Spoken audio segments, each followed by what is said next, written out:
নির্বাচনটা আমি চাই দুর্গাপূজার পরেই হোক। আমরা গণতন্ত্রে বিশ্বাসী দল।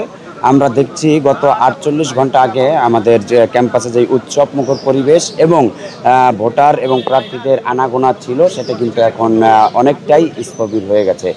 ভোটার নেই বললেই চলে, বেশিরভাগ স্টুডেন্ট আমাদের বাড়িতে চলে গেছে। তো আমরা চাই সর্বোচ্চ ভোটার উপস্থিতিতে উৎসব মুখর পরিবেশে একটি নির্বাচন।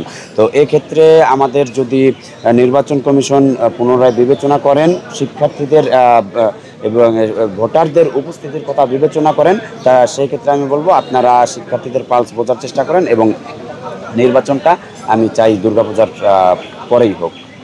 এটা আমাদের ছাত্রদলের চাওয়া।